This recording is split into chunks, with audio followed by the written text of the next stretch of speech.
Alors bonjour à toutes et à tous, nous sommes le CFA de Saint-Chély-d'Apcher et nous allons vous présenter un exemple de collaboration entre maréchal ferrant et vétérinaire sur le traitement d'un kératome, celui du cheval Texas.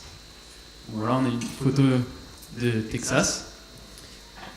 C'est un cheval demi-sang arabe âgé de 15 ans qui a présenté des abcès récidivants de son antérieur droit depuis mars 2017.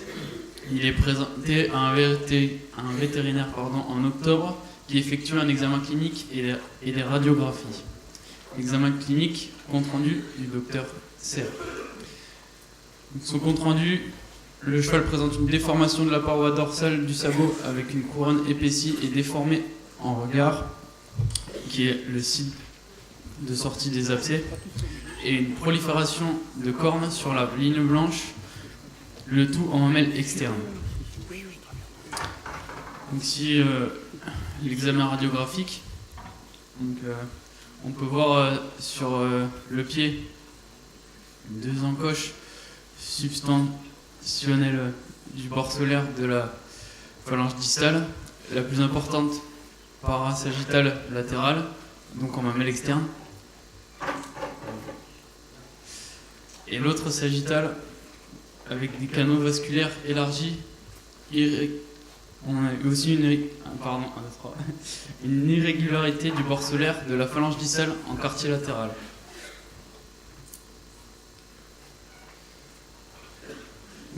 Deuxième radio, sur laquelle on peut voir deux encoches substantielles au bord solaire de la phalange distale, la plus importante parasagittale latérale, donc en mamelle externe, et l'autre sagittale avec des canaux vasculaires élargis et une irrégularité du bord solaire de la phalange distale en quartier latéral. Donc, présentation du cas, conclusion de l'examen clinique. Les investigations lésionnelles par imagerie sont en faveur d'un kératome en mamelle externe, avec probablement une partie du kératome en pince sagittalement, à l'origine des abcès de pied récidivants. La conduite à tenir, envisager de faire réaliser l'exérèse du kératome, avulsion de la paroi du sabot et curetage par le maréchal ferrant et le vétérinaire.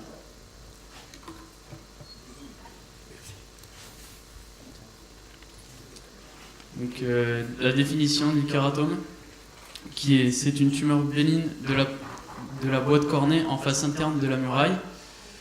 Les signes cliniques, une boiterie chronique d'intensité variable, une déformation de la boîte cornée et une suppuration chronique. Alors, le traitement du kératome de Texas.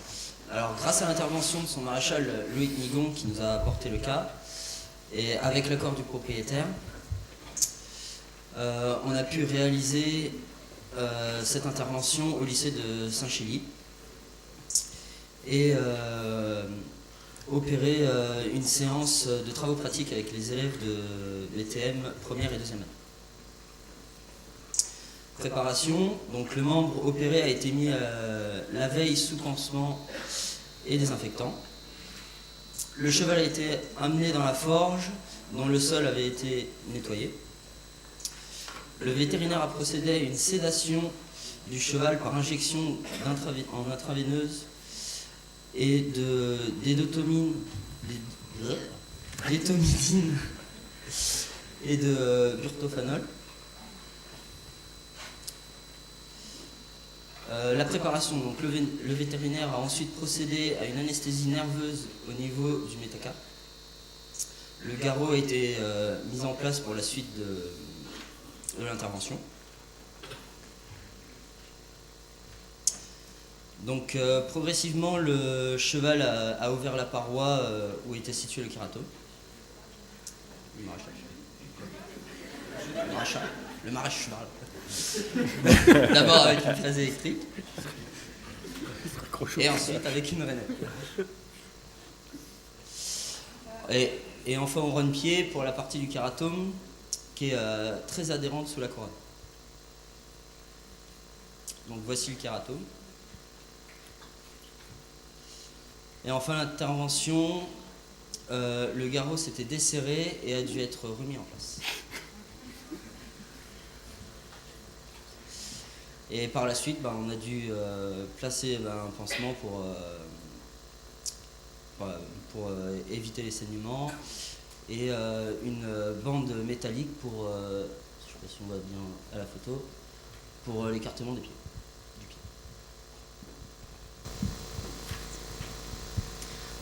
Donc en fait, par-dessus la plaque et par-dessus le pansement, on a mis une bande de résine pour protéger le pied. Le cheval a reçu un sérum antitétanique parce qu'il n'était pas à jour dans ses vaccins, et c'est un cheval qui a passé 2 jours au box sous observation. Le lendemain et les jours suivants, donc le pansement a été changé, la plaque ne bougeait pas, donc c'était le but, et de seulement avoir le pansement à changer.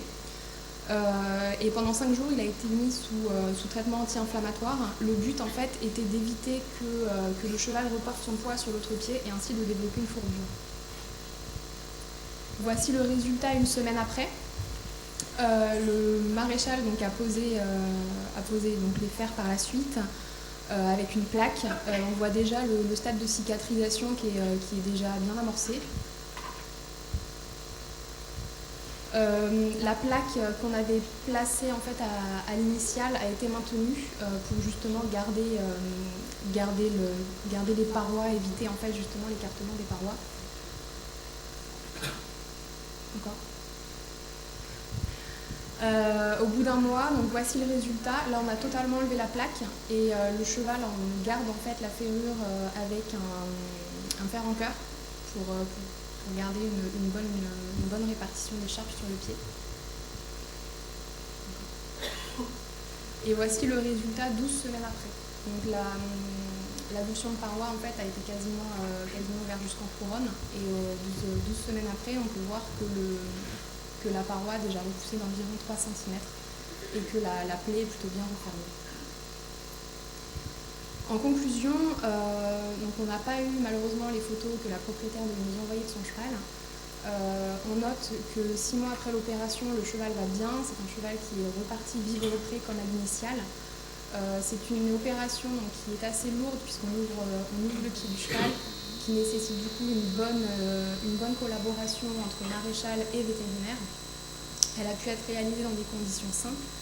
Il n'y a pas eu besoin d'hospitaliser le cheval. Il a néanmoins été quand même 48 heures sous observation pour éviter tout risque de complications. C'est aussi une opération qui, du fait qu'il n'y avait pas besoin d'hospitalisation, qui a été réalisée à moindre coût. On aurait cependant pu améliorer les conditions d'asepsie de l'opération. Et c'est un cheval qui est à suivre au niveau maréchalerie de manière assidue à peu près pendant une année complète. Voilà.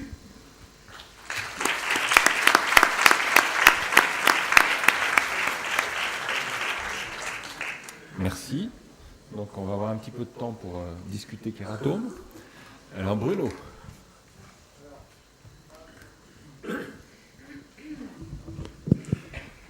Juste avant, Coralie Robin. Vous n'êtes pas là? Bonjour, merci beaucoup pour la présentation. Je voulais juste savoir pourquoi à aucun moment vous avez, enfin je ne suis pas maréchal, je suis qu'un pauvre vétérinaire, je voudrais qu'on m'explique pourquoi il n'y a pas eu de pinçon aux marges de la paroi de l'avulsion, et surtout avec un pied comme ça qui part un petit peu en pince avec un pied un petit peu de trotteur ou un pied un peu pinçard comme ça, un peu long. On aurait peut-être pu, enfin je sais pas, je voudrais savoir pourquoi vous n'avez pas mis de pinçon même au final de votre ferrure. Alors on va parler en ne faisant que des suppositions et en parlant au nom du maréchal qui a ferré le cheval, puisque ce n'est pas nous qui avons ferré le cheval. Il a choisi de mettre des pinçons latéraux, 2 pinçons latéraux pour tenir le pied. Après, c'est pourquoi il n'a pas mis un pinçon en pince pour un pied fuyant. Au bord de la d'accord. Mais en fait, comme il y avait, alors je pense que comme il y avait la plaque qui était vissée sur la paroi qui tenait le pied, je pense qu'il a voulu en fait renforcer sur les côtés Sur les côtés, pardon, l'action en fait, par part des poinçons, l'action pour tenir les pieds. Céline? Non? Hop, il arrive. Alors, merci beaucoup pour ce cas. Alors, j'ai une question qui est très vétérinaire, je suis désolée. La plaque qui a été mise en place avait pour but d'éviter l'écartement des parois. Est-ce que vous connaissez une autre option pour éviter d'avoir employé cette plaque?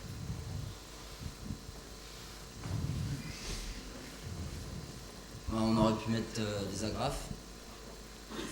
Alors, en fait, on aurait pu mettre du fil de fer. une option sans aucun matériel externe. C'est dur. En fait, il y a une autre option qui est une variante de la technique chirurgicale et qui permet, a priori, selon certaines études, de limiter les complications de type écartement de paroi. En fait, c'est de ne pas ouvrir la paroi en pince. Donc sur le bas de la muraille, au lieu de faire une avulsion sur toute la hauteur, on conserve une bande qui permet de garder l'intégrité et qui permet aussi d'éviter d'avoir recours à d'autres stratagèmes qui sont très intéressants mais qui peuvent être évités dans ce cas-là. Et alors après, il y a d'autres petites choses qu'il faut contrôler, mais c'est une technique alternative et qui fonctionne plutôt bien. Donc en fait, en abordant par la paroi et par la sole. En fait, ce qui a été compliqué, c'est que le kératome était très gros. En fait, vous voyez 3 morceaux. À la base, le kératome était dans un seul morceau. Il allait quasiment de la couronne jusqu'en bas de la paroi. Donc c'est aussi pour ça que l'avulsion en fait a été complexe. Oui, je comprends bien. Même difficile justement de l'enlever parce qu'il était vraiment très accroché et il fallait faire attention à la phalange qu'il y avait derrière. Tout à fait, c'est tout à fait correct. Après, c'est de la culture générale, mais on peut parfaitement, même avec un grand kératome, conserver cette paroi à cet endroit-là, parce qu'on passe par la sole également. Voilà, pour information. Merci. Félicitations pour cette présentation. Un commentaire. Concernant l'imagerie, il existe des scanners à rayons X pour examen sur cheval debout, et c'est vraiment une indication de choix, parce qu'on a l'étendue du kératome, on a l'état osseux dessous, comme des fois il y a des suppurations chroniques, il peut y avoir de l'ostéomyélite, ça fait le pronostic, et la technique chirurgicale se traduit par une trépanation ou un volet limité, mais ça change quand même de tout au tout le pronostic et l'évolution de ces cas-là. Donc j'ai trouvé qu'on avait beaucoup trop peut-être d'imagerie dans les cas précédents, mais là en l'occurrence c'est utile. Par ailleurs, vous voudrez bien excuser mon ramollissement cérébral précoce, mais j'ai fait tout à l'heure une remarque concernant les descentes de boulets, et c'était évidemment pas les globes, mais les fanons qui saignaient au retour du travail pour les boulets qui descendaient. Je rectifie mes âneries. Moi, une petite question qui vous est adressée, mais qui est aussi du coup adressée aux vétérinaires qui sont avec nous aujourd'hui. Est-ce que du coup on est capable d'orienter un peu une cause sur l'apparition de ces kératomes? Est-ce que vous avez travaillé là-dessus? Est-ce que du coup, comme là on nous explique que visiblement les moyens d'ablation ont un petit peu évolué, est-ce que quelqu'un pourrait nous orienter aussi sur est-ce que les causes sont maintenant un petit peu plus connues d'apparition du kératome?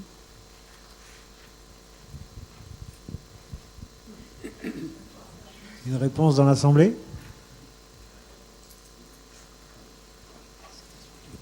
Sur les kératomes, on voit à cette occasion, donc les élèves ont regardé un petit peu, mais ils ont vu qu'ils ne trouvaient pas grand-chose.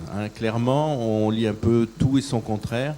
Je pense qu'on est encore dans le domaine du point d'interrogation sur l'origine du kératome.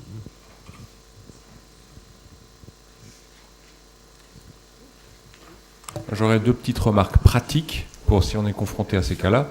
La première, c'est qu'à mon avis, le meilleur endroit pour mettre le garrot, c'est le boulet, parce que les vaisseaux sont sur les sésamoïdes, donc à un endroit où ils sont faciles à comprimer. Donc si on veut limiter les saignements, un peu curieusement sur ce cas-là, on avait le garrot au-dessus, en dessous, mais pas sur le boulet. Donc moi personnellement, je les mets sur le boulet, j'en suis plutôt content.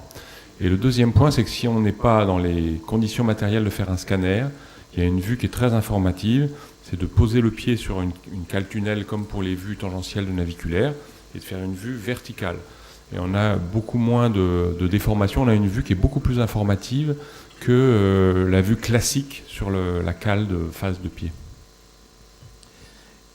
Et je voulais apporter peut-être un petit complément à la définition du kératome. Effectivement, c'est une tumeur bénigne cornée qui se développe à l'intérieur du sabot, mais elle a un peu deux types je dirais, de forme. Elle peut être plus ou moins cylindrique ou plus ou moins sphérique. Donc c'est juste un petit complément en fait, on a deux formes un peu typiques. La forme cylindrique qui est le long de la paroi et la forme sphérique qui souvent est détachée de la paroi. Et voilà. Et l'autre remarque que je me fais, c'est que souvent dans les cas de kératome, on s'aperçoit qu'un pré-diagnostic ou une très forte suspicion existait chez le maréchal bien avant ce moment du diagnostic vétérinaire. Je pense que le maréchal a un rôle de lanceur d'alerte, pour prendre un terme moderne, sur ces histoires de kératome, parce qu'avec le temps, ils grossissent, et en fait, plus ils sont pris précocement, plus on va pouvoir traiter de manière peu invasive et avec un meilleur pronostic. Justement, à ce propos-là, est-ce qu'on voyait sur le... Vous en avez peut-être pas parlé, il me semble pas que vous en ayez parlé, est-ce qu'on voyait la déformation de la ligne blanche sur la vue solaire? Ils en ont parlé? J'ai pas suivi. Il y avait une photo? Oui.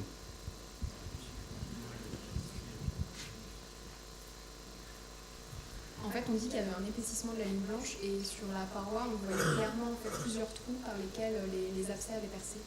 Donc c'est aussi ce qui nous a aidé à définir, en plus de la radio, la zone en fait, où était présent le kératome. On a le temps d'une question supplémentaire, les chefs? Oui. Donc ma question c'est, est-ce que vous pensez que le kératome engendre systématiquement une boiterie, ou c'est simplement les abcès qui sont autorisés par le kératome et les diverses ouvertures qu'il provoque dans la ligne blanche notamment, qui font boiter le cheval? Alors le kératome ne fait pas intervenir nécessairement une boiterie. Là, il est opéré parce que justement les abcès faisaient boiter très régulièrement le cheval. Et je pense que tant qu'en fait le cheval ne manifeste pas de gêne par rapport à ça, il faut dans l'immédiat ne rien toucher et commencer en fait à s'y intéresser quand vraiment ça devient une gêne pour le cheval. Je peux vous rapporter un cas intéressant. Vu cette année sur un âne, un grand noir du Berry, qui avait une suppression d'appui depuis plusieurs mois. Et à la radio, il n'y avait pas d'anomalie sur la troisième phalange, mais on avait une paroi dorsale très épaisse. Et du coup, on a envoyé ce grand noir du Berry en IRM, où on a vu un kératome qui allait de haut en bas, qui avait fait reculer la phalange dans la boîte cornée, sans créer de dépression dans l'os. Je ne sais pas si certains ont déjà vu des kératomes sur des ânes et des observations analogues. En tout cas, on avait une douleur liée à la compression des tissus directement, parce qu'on n'avait pas d'absédation.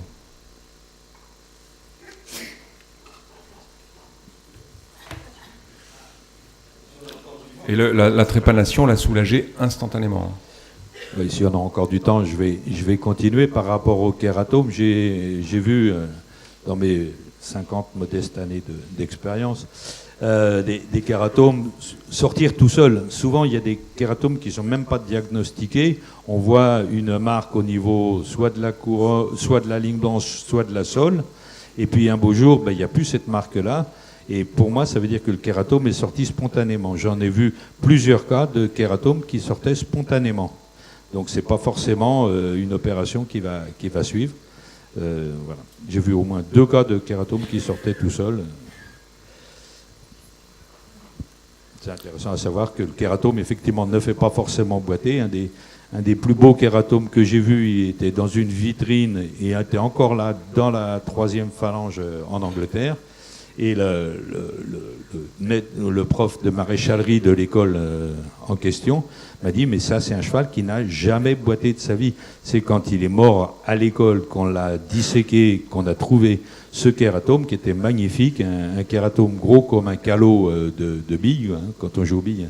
Il était gros comme un calot à l'intérieur de la 3e phalange et le cheval n'a jamais boité. Merci à vous.